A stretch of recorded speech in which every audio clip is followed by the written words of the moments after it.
이번 시간은 목사의 서재 코너입니다. 조동진 목사님께서 아주 오랜 시간 동안 책을 정말 좋아하시기 때문에 엄청난 책을 읽으신 것 같습니다. 그 중에 오늘 특별하게 주아같이TV 시청자 여러분들에게 소개해주고 싶은 책이 있다고 합니다.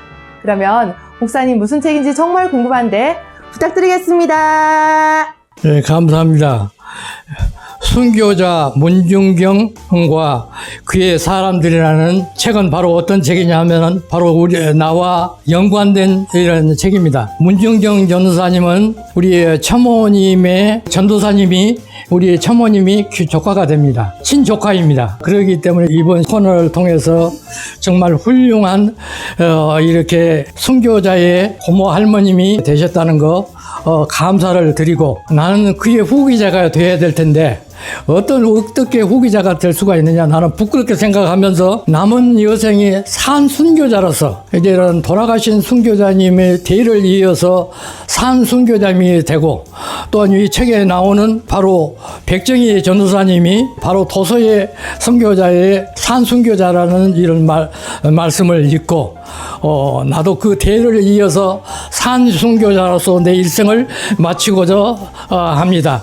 그렇기 때문에 우리를 항상 그 순교의 정신에 항상 잃지를 말고, 바울 사도와 같이 내 자신의 모든 고집도 죽이고 욕심도 죽이고 교만도 죽이고 항상 매일매일 희생하는 봉사의 정신을 가지고 일생을 살아가셨으면 좋겠습니다.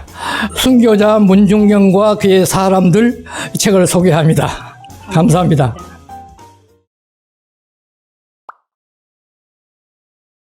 네. 37살 때 담임 전도사로 나가셨는데 전에는 목사님께서는 어떤 사회생활을 하셨는가 여쭤봐도 농업이에요. 농업이요? 농사 짓는 거예요. 농촌 탓이니까 부모님이 농부시고 농사일 하면서도 저는 꿈이 있었어요. 농촌을 어떻게 하면 내가 생각하는 궤도에 올려놓을 수 있을 것인가, 수익을 갖다가 올릴 수 있는 방법이 무엇인가, 이런 것도 생각해보면서 약재 처리 같은 거, 이제 비료 사용법 같은 거, 그때 당시에는 개간 부적지를 사가지고 참외를 심어놓고 수박을 심어놓으면은 개화가 돼요. 꽃이 피어. 꽃이 핀 뒤로 30일, 40일 있으면은 수박이 완전히 익는다.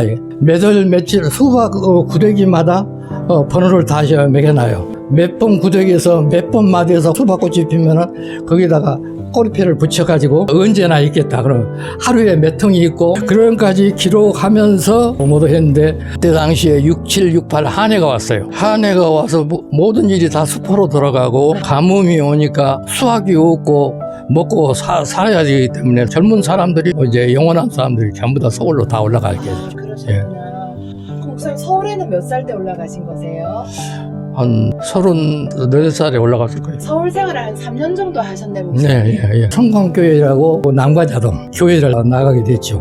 그래서 처음에는 거기 올라가서 어디 갈 데가 없으니까 교회 기도실로 그 식구들이 들어가서 있으라고 그래서 거기서 이제 생활하고 있다가 나중에 오성예기라고 파지를 같은 거 이제 전부 해서 판지 같은 거 만드는 거기에 공장에 나가서 수기를 보다가 그 후로 착한 어린이 교육원이라고 종로 상가에가 있었어요. 거기에 이제 큰 아들 데리고 어린이 교육원을 갔다 이 말이에요. 여기서 이렇게 사는 것보다도 우리 교회로 갑시다. 대방동에 있는 양문교회라고 데리고 이제 거기 가서 주일학교 어린아이들을 이제 가르치다 보니까 어린아이들이 말을 안 듣고 막 떠들고 막 장난하고 이리 지나고 한데 두드러 패고 이제 선생들이 막 하고 난리가 아니지. 그런데 분만별로 이제 이렇게 활동을 하는데 내가 설교할 시간이 됐어. 나는 말주변도 이렇게 없고 하지만은 그러니까 더 설교 못한 줄 알고 애들이 떠들고 하니까 내가 앞에 나가서 회초리를 하나 들고 내 종아리를 걷어 올리면서 너희들 잘못한 것이 하나도 없다. 네가 잘못 가르쳤기 때문에 너희들이 이런 행동을 하는 것이니까 하나님과 너희들을 보는 앞에서 죄인은 죄의 대가를 받아야 된다. 네가 잘못했기 때문에 너희들이 그렇게 되기 때문에 내 종아리를 전부 다 두드러 패라. 너희들이 때려라. 자기들이 잘못했는데 선생님이 잘못했다고 때려가지고 그렇게 할 거요. 그런데 선생님들이 양심의 가책을 많이 받았지. 우리 반 애들이 떠들었는데 저 선생님이 잘못했다고 재정화를 때리라고 하니까 감동을 받고 이제 선생님도 막 울기도 하고 이제 그렇게 하는 판이에요.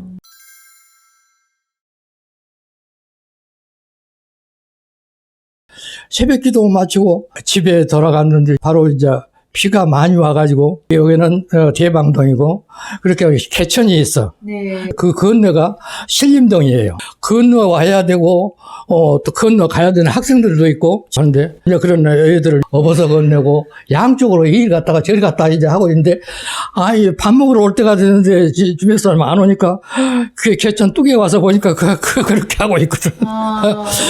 그러니까 저는 이제 막 팔을 늘어지고 이렇게 하면서 그런 걸 생각지도 않고 이렇게 한 거지. 그런 가운데에서 집에 들어가니까 가정은 이렇게 어렵고 힘든데 네. 꼭 인생을 그렇게만 신앙생활 한다고 그렇게만 예수를 믿어야 되느냐 하는 식으로 불평불만이 나오지. 그러는데 이제 성량도 떨어지고 막 이렇게 했는데 우리 둘째가 엄마 우리 살았어요.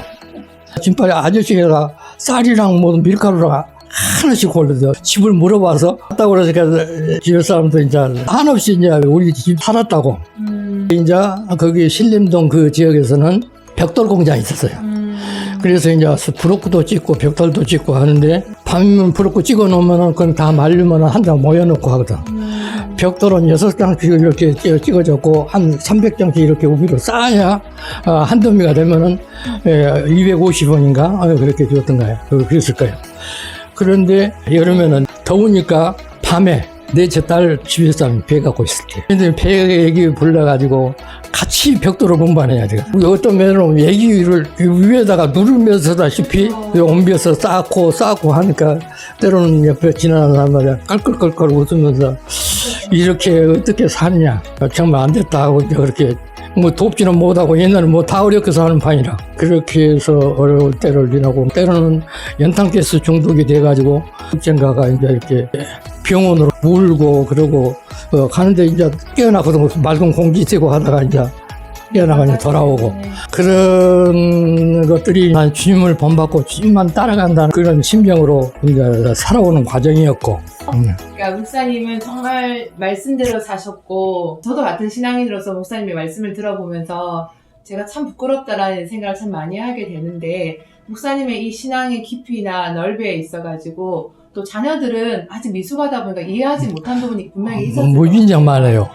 성탄절 같으면은 상도 같은 것도 좋아하잖아요. 우리 애들은 주일도 잘 지키고 헌금도 잘하고 그 상을 받아야 될 자리인데 이제 처음 나온 애들을 이제 상을 주고 저기들은 안 주고 저 받아야 될 사람은 마땅히 오늘 받을 줄 아는데 하나도 안 주고 딴 애들을 지구장이가 또 그런 애들에게 줘버리고 이렇게 하면은 애들이 불평불만도 또 있고 학교에 같은 데 가다가 애들이 왕따를 나간다. 때로는 저 방죽에다가 또 새끼줄로 이렇게 묶어가지고 이렇게 하면 두드러 맞기도 하면서 말은 못하고 나 어머니한테 아버지한테 말하면 죽인다는 이런 소리를 또 예수를 믿어도 그렇게 믿냐. 별별 소리도 많이 들어요. 그러면 애들이 상처를 많이 받아. 애들이 또 피겨의식도 강해질 수가 있어요. 그래서 애들이 불안했는데 선교사라고 큰 놈은 청년 때까지는 말을 안 들었어. 술도 먹게 되고 담배도 피우게 되고 이렇게 했는데 제가 어떻게 감동을 받아가지고 산기도를 갔다가 하나님의 은혜를 받고 깨우치고 이제 그래서 신학을 가게 되고 그래서 이제 아드님이 주의 종이 되겠다고 딱 결심했었을 때 아버지로서 어떤 마음이었어요? 저희들이 나이가 들고 철이 들면인지 변화될 때가 있을 것이다. 반드시 때가 있을 것이다. 그런 것을 항상 생각했죠. 기다렸던 것이지. 때로는 그런 말도 들어요. 어떻게 이렇게 목사님으로서 성실하게 사는데도 어렵게 힘들게 하는 것을 보면 정말 이상하게 느낄 수 있는 정도였지만은 이제 오늘의 저희들이 삶을 하나씩 보면서 깨달아지고 이제 이렇게 돼요. 학비는 뭐 두참 문제고 용돈 한 번도 안 줬는데 미국에서 어떻게 대학을 다 대학원까지 전부 다 이렇게 나오게 되고 박사학위를 받기도 하고 그 보람을 또 느껴지고 그렇죠. 하나하나씩이라도 이제 첫째 피어나는 밀작도 있지만은 나중에 이제 차근차근 피어나고 이렇게 하고 보면은 변화가 돼서 부모님의 원한 뜻대로 하나님의 원한 뜻대로 다 돌아올 것이다 하는 그런 기분을 가지고 다 말을 해요. 자기 아버지로서의 삶이 정말 진실한 목회자의 삶이었구나. 그런 것을 다 느끼고 있고 아직까지도 깨우치지 못하고 변화되지를 못했다 하면은 하나님 부르실 때라도 하나님은 저들의 마음을 돌이켜서 그때까지 정말 하나님께서 기회를 주시는 것이고 돈에 대한 욕심이요. 지금까지 생각해 볼 때 몸에 100만 원만 있어도 마음이 불안한데요. 불안하게 할 수 있는 정도요. 그리고 많이 있으면 짐이 되어버려. 이게 어렵고 모두 힘든 사람도 있는데 나만이 누리고 이렇게 살아가야 되느냐. 그래서 때로는 이런 말 집에서 하면 내가 지금 집 한 칸도 없이 나오게 되느냐. 남들은 다 집 한 칸이라도 마련해가지고 다 나오게 되는데, 그래서 애기들 살림 많은데 틈바구니에 끼어서 이렇게 지나기도 하고 오늘까지 살아오고 있는데, 그런 과정들이 주님을 생각할 때 위로가 되고 힘이 되고, 불평불만이 아니라 주님 가신 길이 그 길인데, 그것이 행복이 되어 거의 축복인데, 앞으로 하늘나라에 가서 누릴 영광이 더 큰데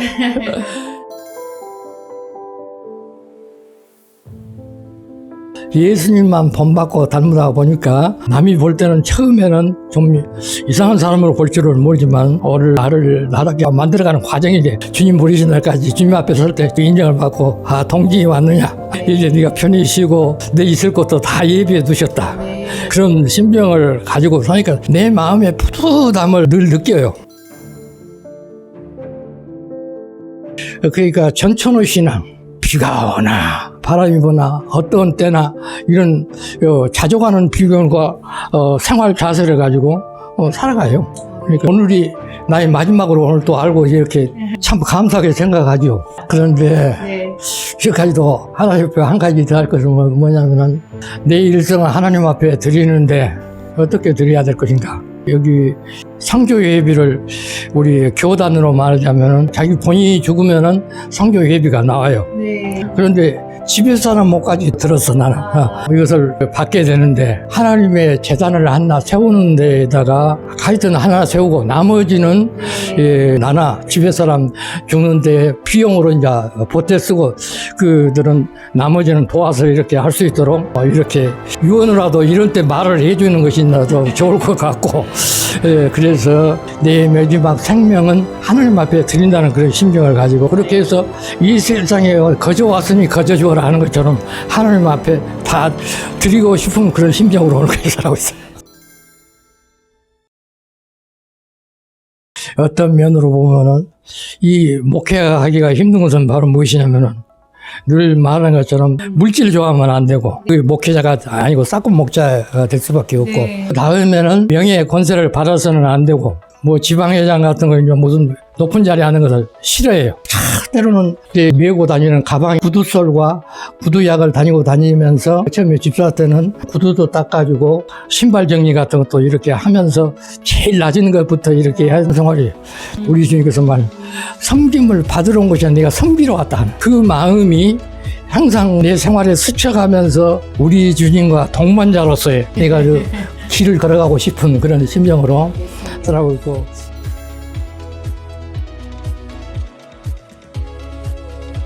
나라와 민족적으로 이렇게 어려운 때에 큰 교회, 작은 교회를 막론하고 교회의 지도자들도 바로 서서 성도들 앞에고 하나님 앞에 인정받고 존경받을 수 있는 믿을 만한 이런 목회자, 사랑받을 만한 장로님들, 권사님들 다 되어서 내 몸과 같이 살아가고 희노애락을 같이 하면서 우리 주님의 상으로 돌아와서 주님과 같이 누리고 살 수 있는 제2의 천국이 우리 지구촌 가운데서도 우리 한국이 모델 케이스가 되었으면 좋겠다는 그런 마음뿐이에요. 목사님, 그러면 특별하게 아끼시는 성경 말씀 있으시면 소개 좀 부탁드리겠습니다. 나는 요한복음 3장 16절 한자나 하는 말이지만, 세상을 하나님께서 세상을 이처럼 사랑하사 독생자를 주셨으니 누든지 저를 믿는 자는 멸망치 않고 구원을 얻으리라.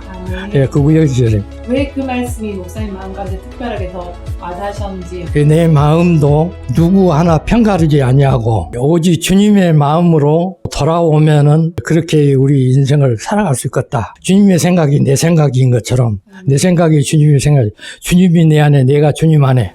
예, 그런 마음이 서로 남이 아니고 형제예요. 한 몸이 지체의식을 느끼고 살아가는 것이 원이에요.